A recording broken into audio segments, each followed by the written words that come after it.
All right, welcome to Next Gen Manufacturing. Today, we are going to dive deep into a roughing strategy that's, well, it's completely changing the game in machine shops everywhere. We're talking about high-efficiency milling. So let me ask you something. What if you could dramatically slash your cycle times and get way more life out of your cutting tools? I know, it sounds a little too good to be true, but that is exactly what high-efficiency milling, or HEM, promises, and that's exactly what we're going to break down right here. But to really get why this new way is such a big deal, we gotta look back at the old way of doing things. So let's talk for a minute about the limits of traditional conventional milling. So, for years and years, the go-to move was taking these really heavy, wide cuts, but they weren't very deep. Now, what's the problem with that? Well, all that work, right, all the heat, all the force, it gets hammered into one tiny little spot on the tip of the end mill. And it acts just like a magnifying glass for wear. And you can guess what happens next. The tools just burn out way, way faster than they should. And this right here, this shows you the complete 180 in strategy. With traditional milling, you see a high radial depth of cut, that's how wide the cut is, and a low axial depth of cut, which is the depth. High efficiency milling, it does the exact opposite. It takes a much lighter cut on the side, but it uses the entire cutting depth of the tool. It's a total game changer. And that one simple sounding change, well, that's the heart of the solution. So let's jump right into the specifics of high efficiency milling. So, okay, this is the really important part. By using that low radial and high axial depth of cut, HEM just completely changes how the tool meets the material. Instead of just punishing that little tip, it spreads the workload out across the entire cutting edge. What does that do? It spreads out the wear, it lets the heat get away, and it just dramatically cuts down the stress on the tool. And just a quick heads up here, as you start looking into this, you're going to see a bunch of different names for the same basic idea. Most of the CAM software companies, they have their own brand name for it, so you might see dynamic milling or high-efficiency machining. But don't get confused, the principle behind it is exactly the same. So what's really going on here? What's the science that makes taking a lighter, deeper cut so much faster and more efficient? How does that even work? It really breaks down into 4 key things. First off, by using the full length of the flute, you're actually using the whole tool you paid for, right? Not just the tip. That alone helps spread out the wear and heat. But the real secret sauce? That's in step 3.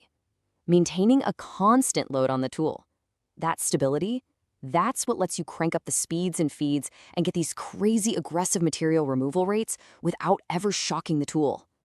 And this is the thing you really need to remember. Think about old school tool paths. They often just slam the tool right into a corner, creating this huge spike in load that can chip it or just snap it right off. HEM toolpaths are so much smarter. The software figures out a path that keeps the tool engagement totally consistent, and that lets you push the machine way harder, and you can do it with complete confidence. Okay, so that's all the theory, but what does this look like in the real world? Let's get to the good stuff, because the results, they are honestly pretty incredible. So check this out. In one case study, they were machining this really tough 17.4 pH seamless steel. A shop was only getting about 15 parts from one tool using the old methods. After they switched to an HEM toolpath, that number jumped to a whopping 40 parts from a single end mill. That is more than double the tool life. And what about speed? Take a look at this. For this aluminum part, a traditional toolpath took 11 minutes. The HEM toolpath did the exact same roughing in just 3 minutes. That's a 72% drop in cycle time. I mean, come on, that's huge. And for that same aluminum part, what about the tool life? An absolutely incredible boost of over 150%. So let's get this straight. You're making more parts in less time and your tools are lasting longer. That is the trifecta of manufacturing efficiency right there.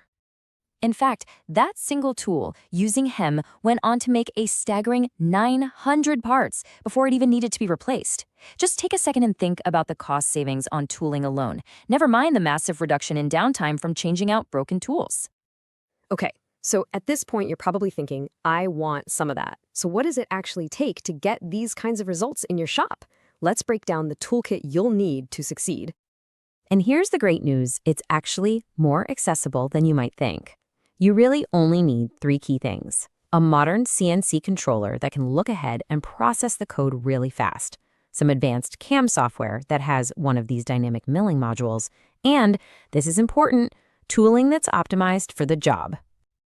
And that brings us to a perfect analogy. You could run a marathon in any old pair of shoes, but you're going to get way better results and probably feel a lot better if you use actual running shoes, right? It's the same idea here. You can do HIM with a standard end mill, but you're going to see much, much better and more consistent results if you use tools that were specifically designed for the high speeds and stresses of these operations. So what are we looking for? Well, you want tools with a high flute count, because that maximizes your removal rates. You want a big, beefy core diameter for strength and rigidity. You need a modern tool coating that's designed for the specific material you're cutting. And this last one is a big one, a variable pitch or helix design. That's the secret to breaking up nasty harmonics and chatter, letting you run smooth and quiet even at those really aggressive speeds. Look, high-efficiency milling isn't just some passing trend. It's a fundamental shift in how we think about rough machining. It's really all about working smarter, not just harder, using the full capability of your machines and your tools to get these massive gains in efficiency. So that leaves just one final question for you. Is your shop ready for the next generation of manufacturing?